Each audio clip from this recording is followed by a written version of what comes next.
What's up? It's Sierra. Hey, it's Ebony. And welcome to the Real Play Podcast.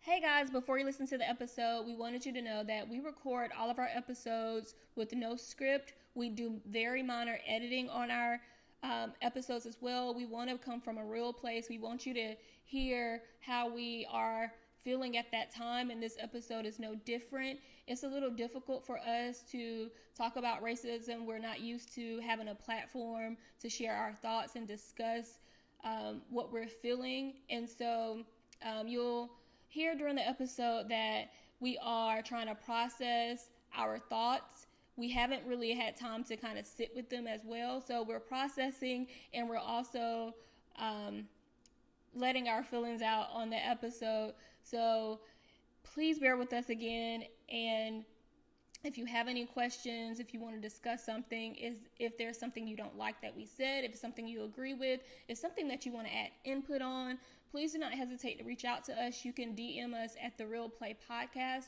You can also reach out to us via email, and so that would be therealplaypodcast@gmail.com. We'll love to hear from you. We're in this together. Thank you for listening, and please enjoy this episode. Well, hi guys. Welcome to another episode of the Real Play Podcast. This is Ebony. Welcome, guys. This is Sierra. And so today we're going to talk to you a little bit about racism. From our perspective, we have been seeing a lot of things going on in the media, on social media. And we recently did a poll on our Instagram account. If you're not following us, it's at The Real Play Podcast. And the poll simply asks, like, what topics did our listeners want us to discuss. And one of those topics that we kept getting over and over was people wanted to hear about, things that's going on now in the media. And I think it's only right that we discuss it. And I also want to thank our listeners for pushing us and letting us know what content you guys want to hear, because we only want to be of value to you guys. And so we're going to talk about racism from our point of view. We do not claim to be the most educated, the most knowledgeable. So bear with us. And we hope that we can just shed some light on what we know, what we think, and also What we've experienced ourselves. Yes. Really. That's mainly, as though, even though we're not experts in what's going on, like we're not analyzing all the data of racism in the United States and in the world, we know how we've been impacted from what we've seen on TV, what we've heard in the news, and what we've experienced ourselves. So that's what we're here. We just want to discuss our feelings and how what's happening around us right now is affecting what we do and how we react and interact with people on a daily basis. So I want to start with the obvious. I know there's a ton of things going on with the world. There was the unfortunate killing of George Floyd and Murder. Huh? The murder of. What did I say? You said killing. Yeah, sorry. Thank you for correcting me. Murder of George Floyd. And that honestly had me thinking a lot, guys. So, and I was talking to Sierra about this off audio, but it put things in a different perspective for me. So I've been the one to not really post all of my feelings on social media. If you've listened to any of our podcasts, we've talked about my struggle with vulnerability, and also just not wanting to feel like I had to post anything, because I felt like what will a post do? Like, I can have a conversation with my friends, but why would I need to post something? And so recently, it's just, I've been changing my thinking on a lot of things. And one thing that I've been telling people or would want you to know is, in order to be heard, you must be seen. And so that's why it's important to get George Floyd's name out there. It's important to let people know what's going on with racism, police brutality, in our thoughts, our feelings. And also, guys, I want us as a society to make sure we push the needle forward and we're not staying stuck where they want us to be. I'm gonna read you a couple of things that I recently have been kind of thinking about too. I actually recently started reading this book. Sorry if you can hear that noise, but I've been reading this book called The Water Dancer, and it's a fictional book. I don't really know how to say his name, so I might mess it up, but I think it's Tinashe Coates. I've been reading his book, and I'm ashamed. I'm very ashamed. This is my first time reading a book about slavery. They don't teach a lot of education for the Black community in schools. So upon reading this book, a couple of quotes stuck out to me. And not to plug this on our podcast, Sierra, but I have created this kind of bookstagram, this book club, this area where I can talk about books because I love them so much. It's called Imagine Me Reading. But anyway, I posted a couple of quotes, and I want to get your take on these quotes too, Sierra, because I don't even know if you've read them. But the first quote says, and it was I who was tired in both body and soul. And it was I out there wrestling against the pull of the current, against the fantastic events that had deposited me there. And now wrestling with the demand that I, once again, save another when I can't even conjure the energy to save myself. Now, let me give you the backstory. This is a fictional character. His name is Hiram, and he is basically, he is a slave. His brother is a white male of a plantation in which the master is both of their dads. But the Black young man is tasked with being his, I don't even know, butler, for the lack of words. And so they both tumble into this water, and he's having to think about, do I save myself when I've been doing everything I can to really save this guy? Because once again, I'm having to save him again and put my own thoughts behind me, or do I save myself? And I'll just give you my current thoughts around this. I had posted saying, just imagine how tired and worn down our ancestors were from having to continue to put their own well-being to the side in order to survive. Freedom to do, be, and think weren't an option. We have the freedom today, but why do we still act as if we have the chains of yesterday attached to us? Let's continue to practice self-care. Let's continue to taking care of one another, but remember to put on your own mask first. Let's continue to grow, learn, and use our blessings wisely. From this quote, what do you think about it as far as like putting your own thoughts and feelings onto the side, and also how it relates to this situation? Like, we're tired as a whole, mind, body, and spirit, but we're still having to keep going. Yeah, it's a deep story that it sounds like you're reading, and the quote from it is it cuts, because it's like we do have to think about, like, do we think about ourselves? Do we put ourselves first, and let our feelings and true emotions come out? Because who knows what people are going to look at us, how people are going to look at us once they know how we really feel. Or do we keep that mask on and just kind of keep Pretend that smile? everything's okay. Yeah, everything's good. Like, I'm cool. I'm fine. Nothing's bothering me. Yeah, my people, my community is suffering. My community, members of my community are being targeted, but I'm good. I'm just gonna go to work like nothing happened. Right. So it is a daily internal battle, and it does mess with your psyche, because you're looking at somebody, you're like, okay, could they be one of those people? Could they not be one of those people? Can I tell them the real truth of how I feel, or do I really need to truly keep it in? Who can I talk to? So yeah, I'm interested to see what happens next in the story. But yeah,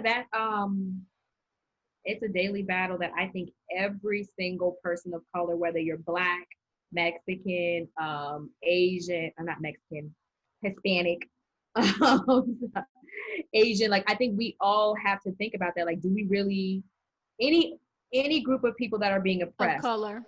Mm-hmm. anybody, like even sometimes Jewish people, they can be in anyone, but they are Yeah. oppressed. So any group of people that are being oppressed, you really do have to sometimes say, like, to yourself, put that smile on and act like it didn't happen. And you will only know if you're sitting in that skin of oppression, right?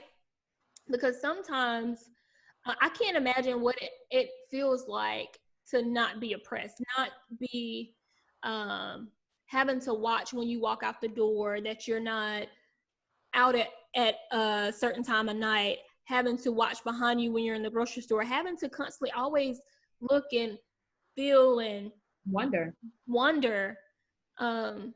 And to your point earlier, even at work, like, so this quarantine is going on, right? That adds a whole nother layer. So people have been so scared about this quarantine, which I completely understand. But this is just a minor thing that you have to feel, and that's going to eventually go away. Yet this thing that we feel, it will never go away. Hopefully, in a perfect world, it will disappear. We won't have to experience it. But we've been experiencing it for the last 400 and something years. So if we know anything about history repeats itself, unfortunately. And so it's a sad thing. I know I haven't been going into work in person, so I have a very different experience than you, but I will say, to work, you're already mentally exhausted from seeing the media, seeing what's on social media, hearing it from your friends, discussing it, and then seeing pictures, hearing audio, looking at the video, seeing riots, things, all of these things just build and build and build, and you're already worn down, and then having to go to work on top of it. So I work from home, but work in any capacity is mentally exhausting, right? Right. So think of all these different layers of, what's the word that I'm looking for? Just all these different layers pressing down on you, and then having one big layer like you're almost breaking, but you have to sit still to this quote, stand in some type of way. How has the difference been for you, because you've been having to go into the office with this same mindset? So this was actually a question that I asked Joy back on our mental health episode, our very first episode, because it's something that I've struggled with, and not even just recently dealing with George Floyd or with Ahmaud or with Breonna Taylor. Those are the most recent that have come up within the month of May. They didn't all happen in May, but they've come up since then. Knowing that stuff is happening in my community and then going to work afterwards, it's hard because you are looking at people, and you don't talk about it because you don't want them to judge you. You don't want them to look at you like, oh, well, you can't perform.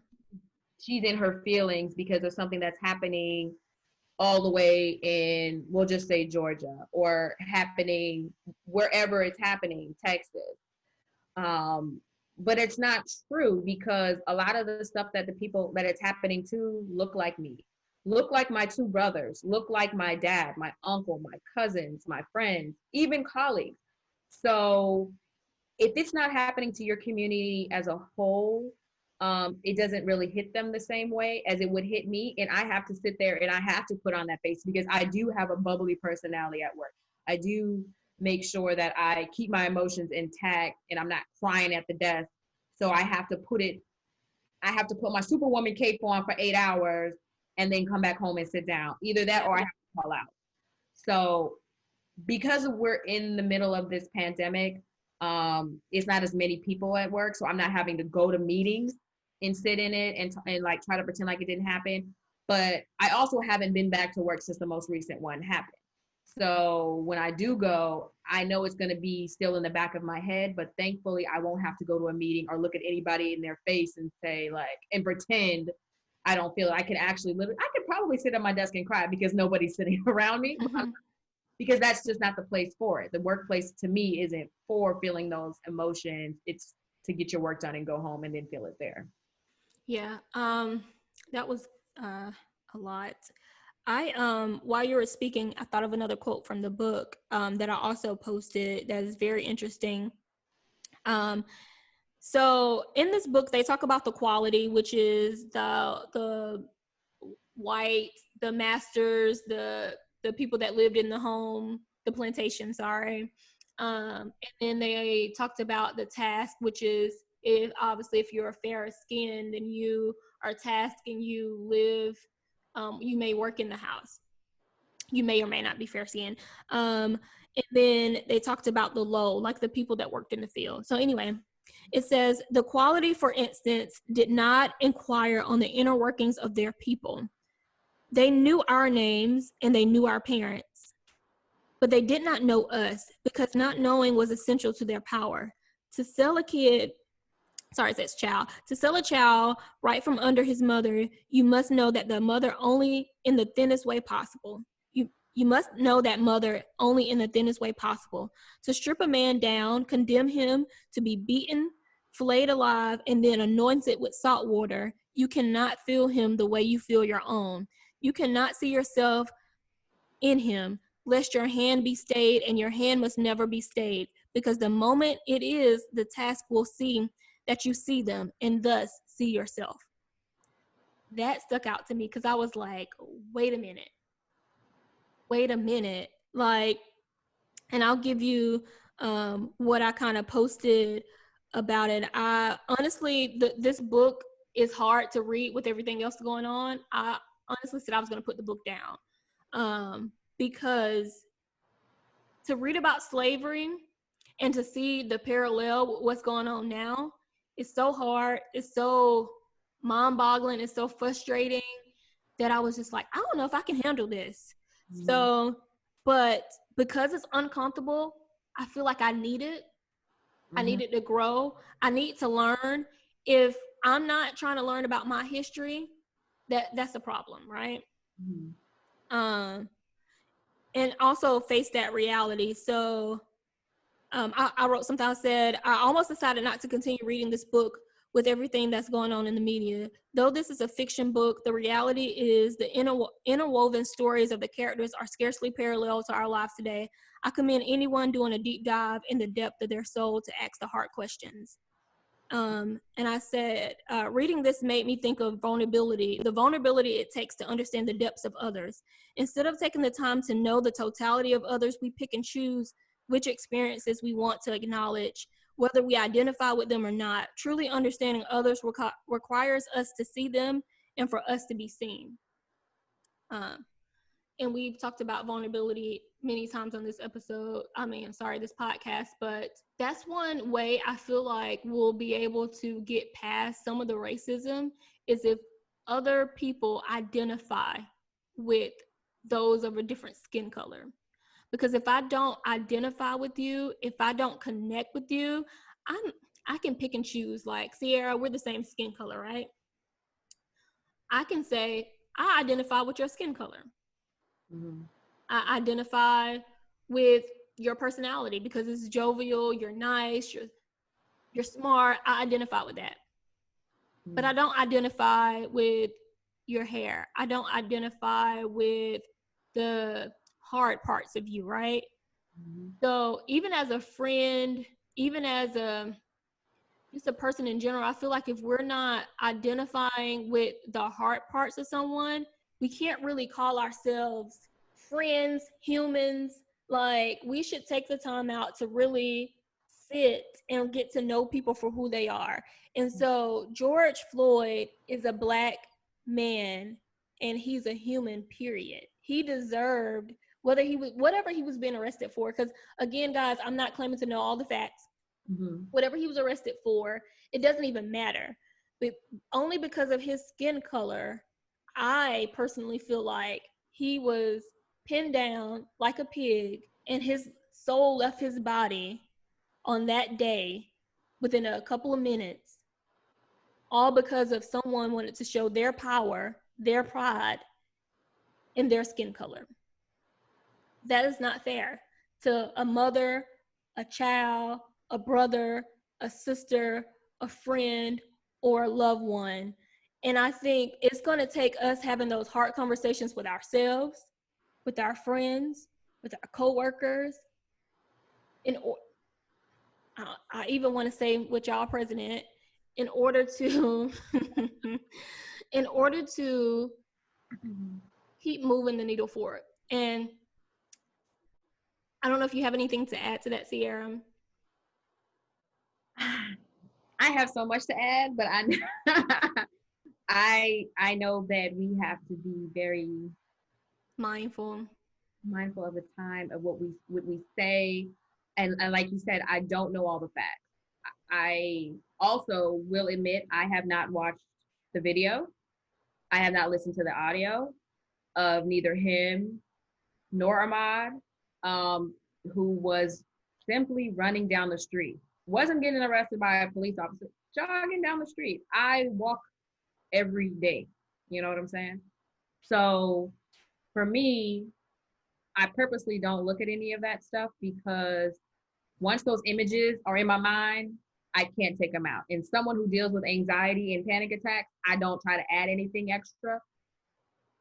But the pain is still there because you realize that the person didn't do anything for their life to be taken, regardless of what George Floyd was doing. He didn't do anything outside of be a person with a little extra melanin in his skin. Now, whether or not they said he's a gentle giant, he's probably tall and black together, must have been a threat. Who knows? But I do believe that the officer was trying to assert his dominance, and it definitely turned out negative. And the fact that it got caught on tape is interesting because, one, just think of all the people who weren't caught on tape doing the same thing. Absolutely. I am sure there are millions probably of incidents similar that are never caught on tape. But then it also bothers me. I didn't see the video, so I don't know if there's a whole lot of people in the background, but if one person's standing there videotaping it and I heard it was a female, so I wouldn't expect her to jump in. She was female. She was black. I ended up seeing her and she was very devastated. But I will say, I thought about that when I seen like a glimpse of the recording. I couldn't watch someone die. So unfortunately, I wasn't able to finish the video. I seen like the beginning, not even the beginning. I think I see like a few seconds. But I will say that we learned early in school, it's probably the bystander effect. One, you think someone else is going to do something, so you feel like you don't have to. To the girl's defense, those were police officers who were supposed to protect and serve. So she's not probably thinking like, let me go, like who can you go get, right, to assist, but another police officer. So yeah. And that's a hard situation. So I definitely don't blame her. And I don't know if her even stepping in or whoever could step in would have helped. I feel like if there was honestly a white person on the street, I would have wished that they would step in. I seen this video of, I don't know what the guy was doing, but he was in a courtroom and everywhere he moved, there was this Asian lady and this white guy. They moved everywhere he moved. And you could see they had guns pointed at the black guy, but everywhere they moved, no one touched them. Mm-hmm. So I think it takes standing up and fighting for our own rights. And it also starts in our own community, right? And I want to say this because I was actually watching, not to change subjects a little bit, but I was watching the Red Table Talk and they were talking about colorism. Mm-hmm. And with that, they talked about colorism and colorism is real in all communities. Let me just say that, because I've talked to a lot of people, and I've been overseas, and I've seen signs and ads saying, get this lightening cream, and light is right. But it's definitely a problem in the Black community. And one thing they said, they were talking about colorism within, with Black women, right? But something that I never think about when we talk about colorism, I never thought of it with Black men. And now that I'm looking at all of the men who were targeted, or men who were murdered or killed, they were darker skin, right? Mm-hmm. And it's really sad in our own community that we can't come together and say we're all beautiful, regardless of the shade of Blackness. We're all the same. We're all the same race. Mm-hmm. I know colorism is real, but I feel as though within the last few years, it's kind of changed a little bit. I feel like when I was growing up, oh yeah, you was Black, like dark, you got talked about really bad.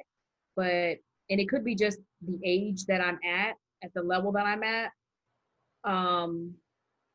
People they're embracing the melanin in their skin.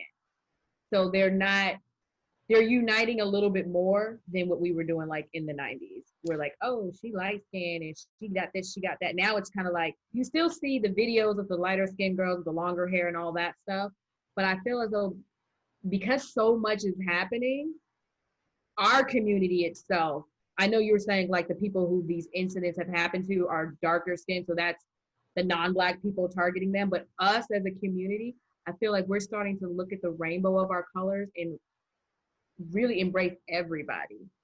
So I have a different take on that. I think it's based on perspective, who we follow, and I mean on social media, and also targeted marketing, because the Black dollar, we pay a lot towards like makeup and hair and things like that. So it's easy to talk about diversifying or inclusion when it's beneficial.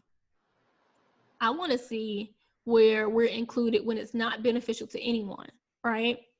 I think because of everything is so filmed and everything is so documented nowadays, so people have to say, no, I'm not excluding anyone, but we may be an afterthought. And you're talking about corporations.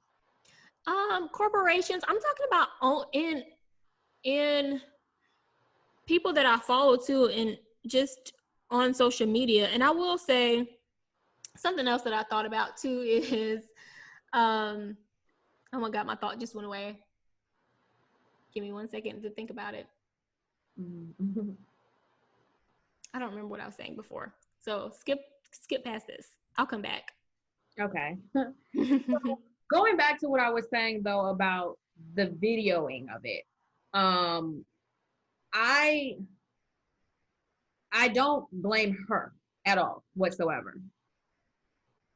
But like you said, there could have been other bystanders, and it's like, who did what? Who saw what? The bystander are just watching this happen. And yeah, who do you call?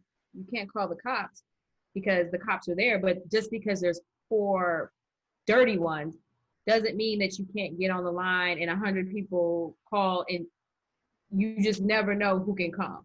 I'm trying to think about if that was me. I don't think I would have filmed. That's just me. But I'm like, what would I have done? Mm-hmm. What could I have done? What would have been my first instinct? Like, I probably would have, this is so sad to say, I probably would have just kept walking. Like, I would have been too fearful to stay and see what happened. Because sometimes as Black people, like, I know for me personally, I'm like, oh my God, that has nothing to do with me. I don't want to get involved. I'm trying to save my life. Like, so sometimes to the quote, you turn a blind eye because you don't want it to be you or want to get involved. And then now you're in trouble for helping someone. Mm-hmm. So I don't know. Like, what do you think she could have done differently? No, for her to record it was fine. I have no issues with her. I think she did what because she couldn't, someone needed to capture it. She couldn't call the cops and video at the same time. And now there's evidence. True. I'm fine with her. I'm talking about any other bystanders because I didn't watch. So I'm assuming they're on a public street. Somebody's driving by, someone's walking by. There's storefronts. Somebody saw something. They weren't in a park. So those people could have done something. My instinct would be to not be that close because bullets don't have names. That's true. So my dad taught me that as a child. Bullets don't have names. I will keep my distance, but I probably would have called somebody like the like firefighters or some, call the non-emergency cop line, like this is happening right now, or even regular 911, because yes, there's 4 dirty cops, or I won't say they're dirty, but 4 cops that are doing something that's not right, but you never know if that 5th one comes, who they could be and what they can do. I think another thing that is very helpful is probably education, because that's what I thought about when you were talking. I'm like, we know maybe possibly who to call, right? But for the average person, for someone, and I came from a country, a small town, so for someone back home, I don't think they would have been like, oh, well, let me call like the fire department, or let me, if anything, they may, if you're from a small town, you may say, well, I know such and such family, let me call one of them, but I don't think they would know who to call or what to do in those situations. I think educating and learning about what we can do, what possibly not to do in those situations is very beneficial. And I want to say thank you, because I feel like, and I'm not boasting us up, but I feel like this podcast being a platform where we can help educate and, disperse information is very helpful too. Yeah. And education is a good way to make sure we all know what to do in those types of situations, because a lot is happening and you don't want to sit there and think like, what do I say? What do I do? That muscle memory will just have you do it.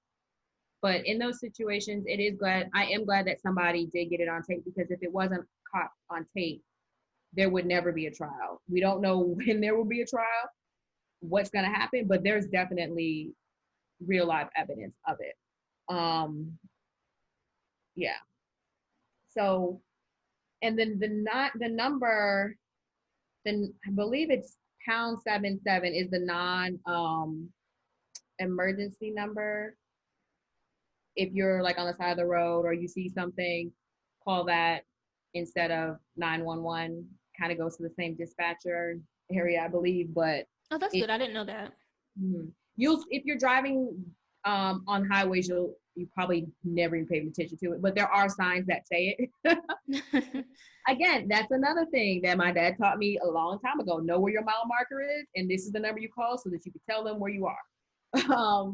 So I think that's something. But one thing that I really did want to bring up, I know that you've talked about a couple of the quotes you read in your book and the posts you had.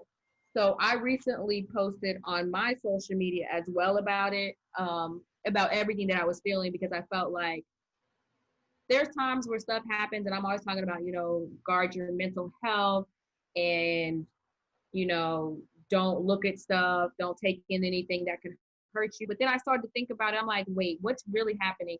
I have to let this out and say how I'm feeling. So basically, I saw a picture, a meme that said, "Dear non-Black friends, I'm paying attention to your silence." And I sat on that picture for like 2 days. And I'm like, that's true. My timeline is going crazy right now, but it's all people that look like me. Where are the people who don't look like me posting their outrage, posting their concern?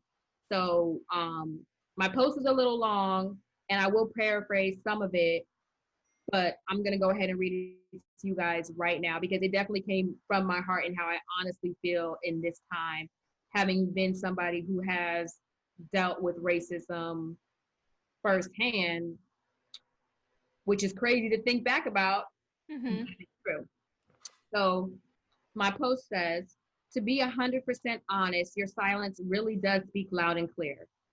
Here's a moment of transparency. When I was growing up in Arizona, it wasn't unusual for me to be the minority in the class. I used to wonder to myself, why do I have to be different? Why don't I look like the other kids? Why do I always get called on to answer questions about slavery and MLK during Black History Month and others didn't? At that time, I saw what made me different as a handicap. Years later, I realized it was a blessing from God. I love every ounce of the woman I am today. My first taste of racism happened in the first grade when a little girl called me a Black female dog. Sorry, y'all, I don't cuss. But yeah, she called me that during recess. I still remember it as though it was yesterday. I honestly didn't know what it meant at the time, but the way she said it, I knew it wasn't said with love. I was a sensitive child, so the words cut deep, especially since I thought we were friends. Through tears, I told the teacher what happened. She got in trouble. And to sum it all up, I knew that she was young. As I look back, she was young. So it wasn't something that she learned. It wasn't something that she knew inside. It was something she learned from people around her. Do I hold her actions against her entire race? Do I think every non-Black person is racist? Of course not. But sometimes I catch myself questioning, do people really see me for the drive accomplished in my accomplishments, or do they see she's really smart and doing great for a Black girl? Like, that's real. I think about that every day while I'm at work. That's not what's in my post, but I do think about that every day. Like, I am excelling. Do they see me as a human excelling, or they say, oh, wow, we better make sure we keep pushing her up because she's a Black girl and she's doing her thing. And that's racism as well. But to continue on what I said, no, I didn't personally know any of the recent victims we've seen flash across our TV screens during the evening news. I'm embarrassed to admit that I've lost count of all of their names. Furthermore, I haven't mustered up the courage to watch the videos of Ahmaud being hunted down in broad daylight while peacefully jogging, or George pleading for his life and calling for his mother to help him while being suffocated at the hands of those who took an oath to protect and serve. I don't have to see or hear it to feel the pain. And believe me, the incidents like these hit close to home. I have a father, brothers, cousins, uncles, friends, and colleagues look like them. I look like them. I go on to say that I was walking my dog one night and I was afraid to put my hoodie on. It was midnight. I live in a good neighborhood, but at the same time, I didn't think somebody was gonna rob or rape me, but I was afraid of being attacked by simply because of the color of my skin. I know it sounds crazy, but it truly is a genuine fear, and I can't believe the actions of a few racist people have brought me to the point of feeling like I have to look over my shoulders at all times. I go on to talk about Amy Cooper, who was the white woman whose video went viral, and I actually did watch that one because nobody was hurt. She's in Central Park, and I cannot believe she called the cops and said that he's attacking her, he's threatening her life, and he's nowhere near her. And then I saw a video of Tom Austin in Minneapolis. I don't know if you've seen that video, Ebony, but basically he is in a gym and there's some African-American young men that are in there, and he was like, what are you doing here? Are you supposed to be in this building? I'm calling the cops because you're not supposed to be here. You're not a tenant here. And they're like, we pay rent here. We've been living here, or we've been here paying rent for years. Like, what are you talking about? I'm supposed to be here. So in those two instances, two white people have called the cops on Black men for doing absolutely nothing. That's inciting fear in those officers already. They're coming, even if they're not even racist, they're already coming on a good 9, 8.5, 9, ready for action, because the way that the lady was in the phone, oh my gosh, like he's attacked, like the distress in her voice was real. And you clearly see he's not even nowhere near her. Nowhere near her. Nowhere near her. At a point, she walked towards him and then she walked back. So it's terrible that those things are happening, and then we have to feel the way that we feel. But what I said is my heart goes out to the families of the loved ones of all the victims that have been murdered at the hands of racism. Unfortunately, this is nothing new. Now it's just being caught on videos. My prayers go out to the community because racism is real. My heart cries, but I'm not saying this because I want you to say, hey girl, thanks for posting this. I want to see a change. I need to see a change. Don't just stand there and videotape, help the person or call someone that can. I do like that the place where she worked, Franklin Templeton, has fired her.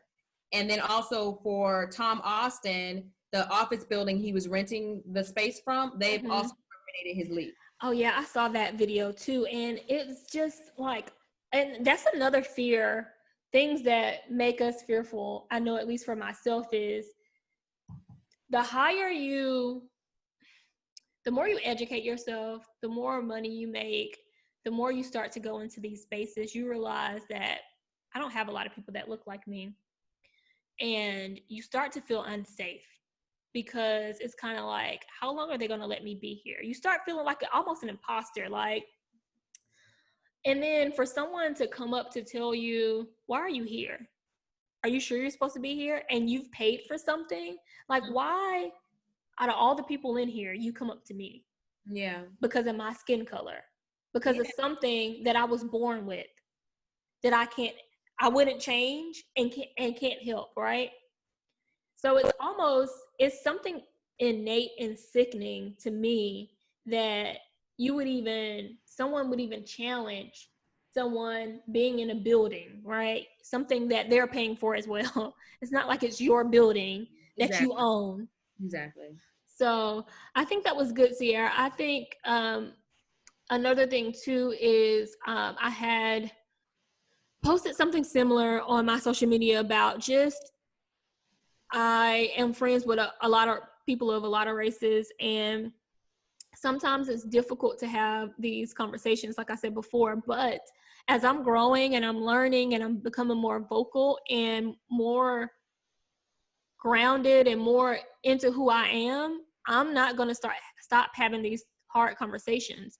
I'm going to let people know, like, you can be my friend, but if you aren't asking me about these things, and if you're not, to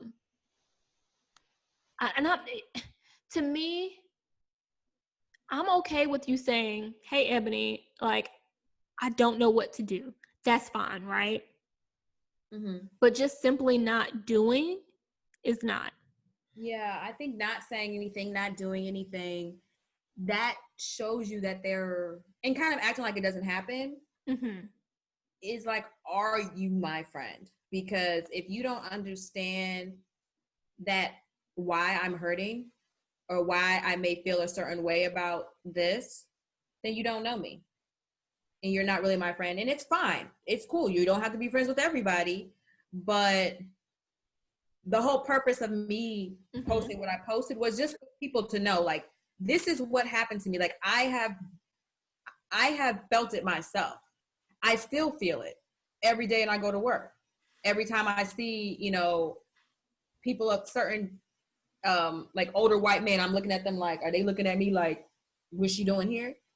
I have been in a meeting where I was literally the youngest person, and I'm with CEOs and everybody, big defense contract companies in there, Booz Allen, like you name it, Boeing. CEOs are in there. I'm the youngest by 30 years, no lie, and the only Black person, male or female. And of that, there was only 3 other females in the room. So talk about minority of a minority of a minority. And I'm like, how did I get selected to even be in this room? Why am I here? I don't feel comfortable being here because the average person is like 65, a white male. And are they looking at me like, why is this little Black kid in here? They may not have been, but that's how I feel. And I felt like I should have, I almost didn't even want to be there once I noticed that. It would have been it's a great opportunity for me, but would it have really helped me anyway? Because if it came down to getting a raise or getting another promotion or something, are they going to say, oh yeah, it was cool to have her there to show we were being diverse, but we rather have such and such take the next position, or we rather someone else that looks like us, Tom, to go ahead and have it. You know what I'm saying? Yeah.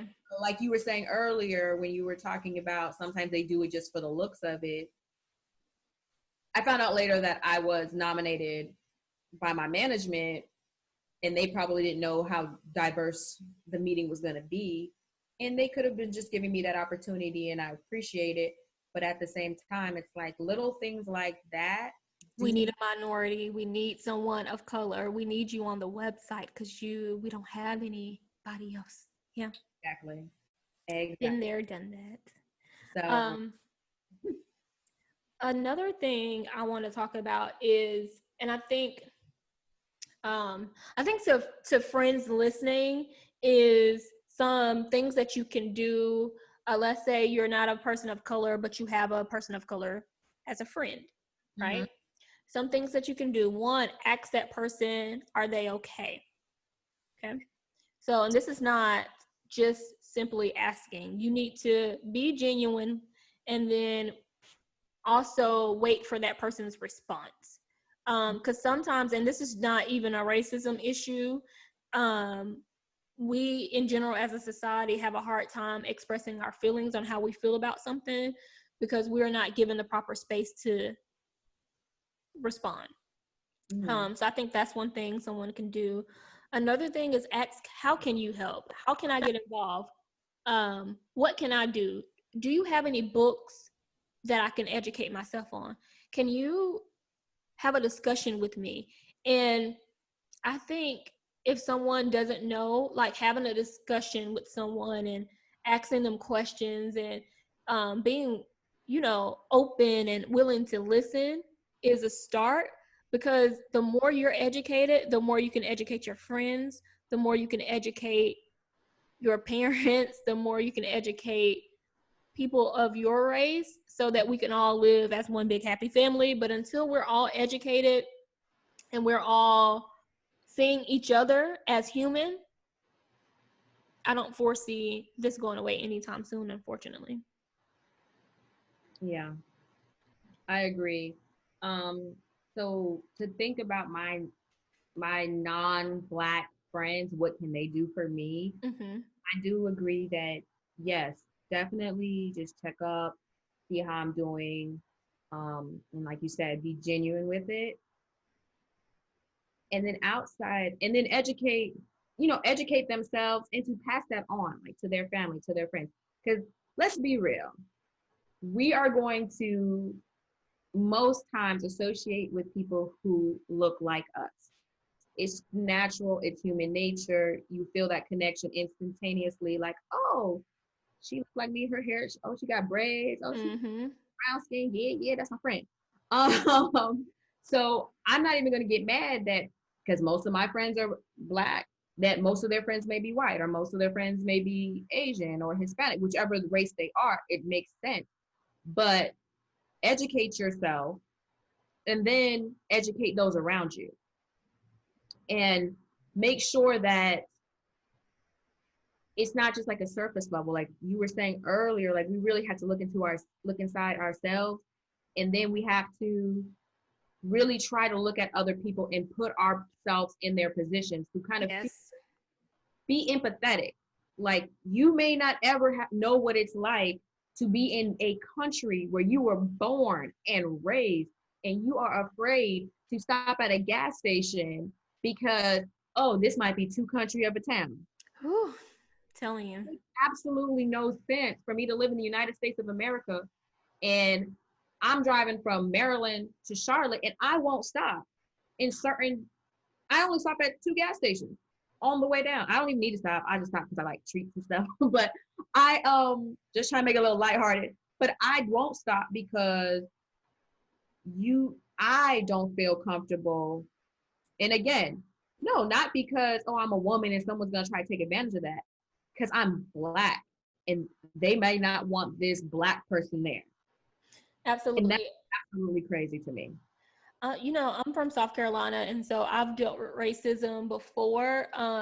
The last incident, this is not specifically like no one didn't do anything for me, but I remember I was traveling with a friend from Georgia back to South Carolina, and we left pretty late from Atlanta, and we were driving on back roads, and sometimes, your GPS takes you out of the way, unfortunately. And I already was a little weary about leaving at night around that area. And so I'm driving back home, and I lived in Columbia, South Carolina at the time. And I'm driving, and I kid you not, I see a burning cross, and I'm like, oh my gosh. The first thing I do is I hit the lock on my door. Mm-hmm. I make sure both of my, and it's not even a laughing matter, but I make sure both of my hands are on the steering wheel. I tense up. I feel my body tense. I'm like, are my lights working? Can I see? Because it's a dark road. There are no lights on the road. You're in the backwoods. There's nothing. I have a friend with me, like I said, so I turned to him. It's my friend. We've been friends for a long time, just strictly a friend. And I turned to him. I said, look, I'm going to try to get us out of here. I'm going to drive, as fast as possible, but also within the speed limit so that we can get out here. And we both sat, literally, you could hear a pin drop because we were holding our breath so that we can get out until we got to the interstate. And that always stuck with me. And so that's the last experience but that's just minor to the things that I've experienced regarding racism, colorism. It's just to live in fear every day, and it's innate sometimes. It's not even, sometimes you're not even conscious, but the minute you try to step outside of your skin, you're automatically put back there. Yeah. So let me ask you a question. Mm-hmm. So I'm only asking this because I love what you about to ask. I'm just kidding. I have a story about how it made me feel when I saw it and how I've been in the exact place. But say you're just driving, you're like, oh, I'm gonna drive as fast as I can, but within the speed limit, so that I don't get pulled over. Do you remember the other day when I was going to Chipotle? Yeah. And I was like, there's a cop car behind me. Oh yeah, and I was on the phone with you, and you were like, oh my gosh, cop cars.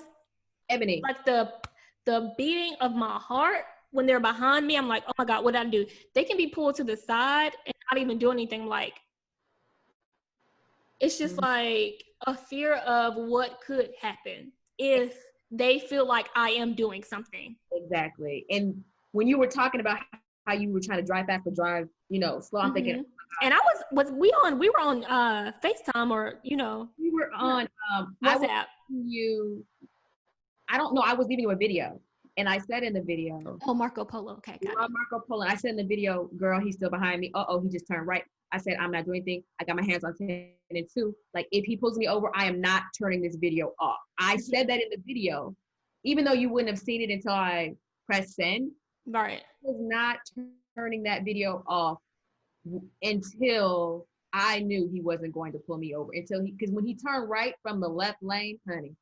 And you weren't even doing anything. You were just like, I'm nervous. Like, I'm not even doing anything, but he's behind me. Knock on wood, I've never been pulled over, but the fear of having him behind me, and this was before George Floyd, but it's been after so many other things that happened. And so when I was in Charlotte in October, it's the same thing. I left downtown Charlotte and I'm driving and I don't know where I am. So I needed my GPS. And for some reason, all my heart just kept saying was, please don't let the cops pull me over. Please don't let the cops pull me over. And I wasn't doing anything. There weren't even no cops around. But I just had this feeling, and I don't know if something had just happened, but I was fearful. Oh, they were, okay, the cops were around, but it was because there was construction. So, the ones on the side of the road. Mm-hmm. And I hadn't been, there was no reason why they would have pulled me over, but the fear of being pulled over by a cop, and you see them, the first thing you're like, okay, do I call somebody? Do I put on a video? Do I tape this? What do I do? Because if their lights shine, who do I call? Because I want somebody to hear everything.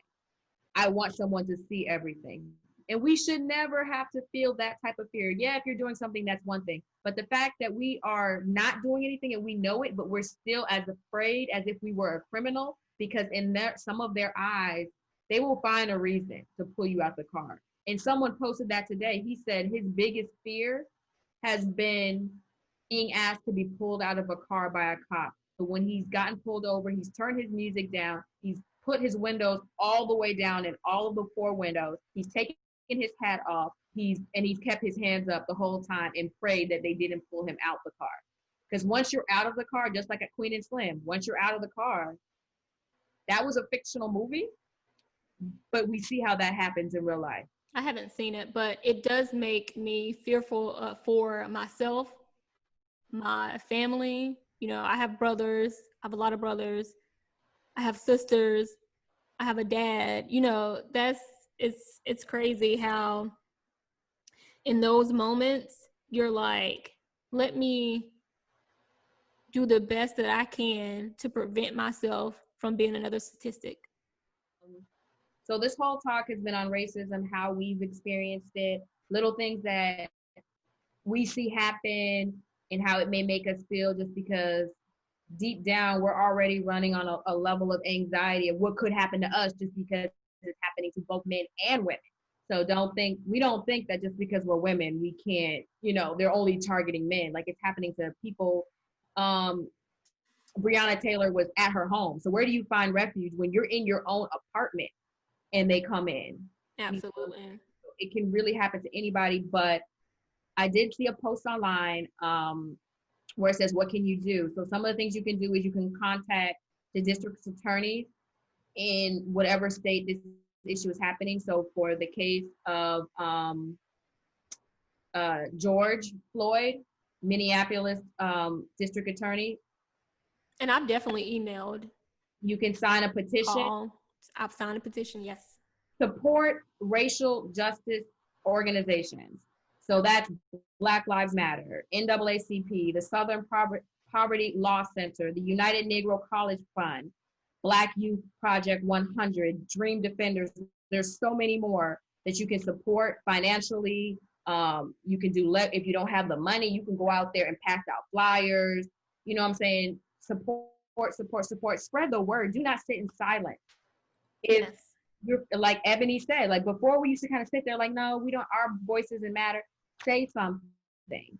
You don't have to be the person to keep posting all the videos, because sometimes your followers may not want to see them. I am one of them.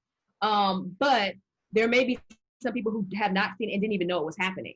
So post it. If I don't want to see it, I'll scroll past, but it might be educating somebody on what's happening. Take action in your community, and most importantly, vote. Don't just vote. Oh, amen. Do not just vote because you like that name. Educate yourself about the candidates. Every last one of them have a website. Find out what their platforms are, and you need to go out and vote.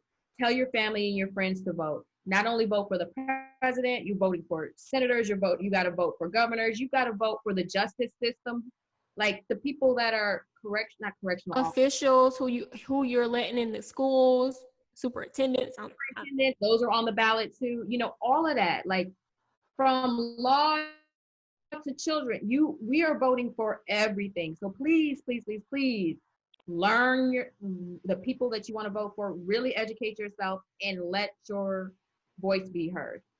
Yes, let your voice be heard. Like, we can talk about this all day, but until the people at the top start to look more like you and me, and even if they don't, if they have if they are able to empathize with us, if they can feel what we feel and they want to stand up for us, then fine, be whatever race you are. It doesn't matter to me. But to have the people who don't look like us, who don't care, and who will never, ever understand running everything, that's not okay. No, and let's continue to educate ourselves and our friends, and I think that'll help move the dial too.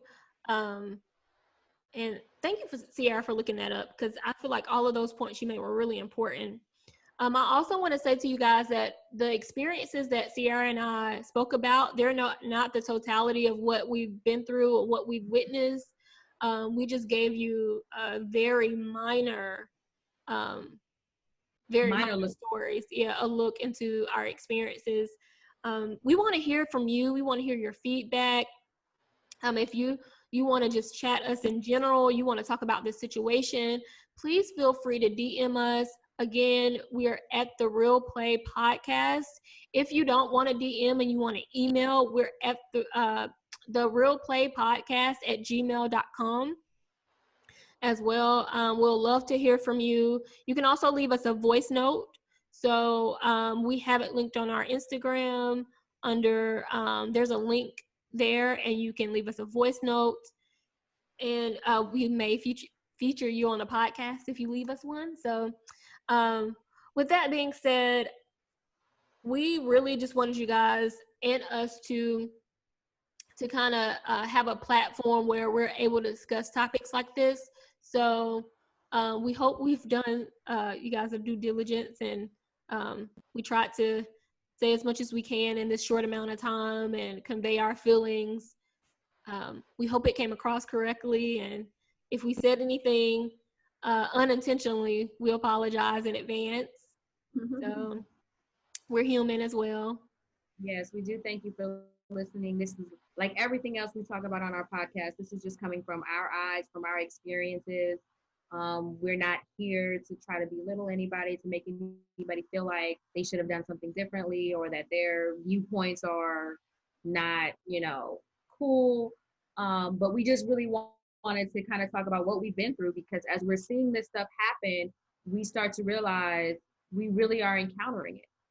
We've encountered it. And even if you haven't had like a real life, you're driving down the street and you see a burning cross, or the fear of that I have of walking down the street, or if I see big trucks driving down, are they going to come and just run me over? Like, even if you haven't had any of that stuff happen to you, as a African American person in the United States of America, I feel as though a lot of us probably still feel that tingle, like, looking over our shoulder, and it's not a comfortable feeling to feel, and hopefully one day we won't have to feel it. But until now, watch each other's back.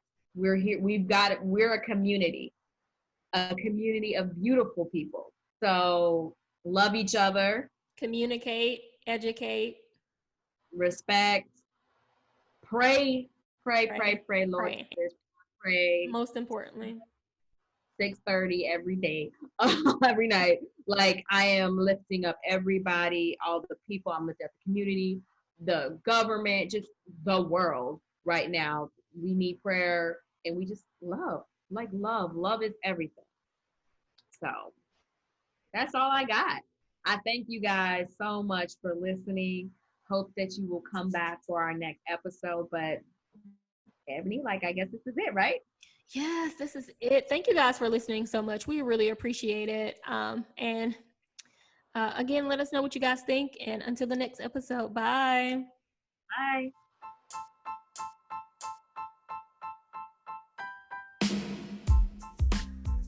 Thank you for listening. Don't forget to subscribe and follow us on all social media platforms at The Real Play Podcast. We would love to hear from you, so leave us a comment, DM, or voice note. And don't forget to come hang out with us on our next episode.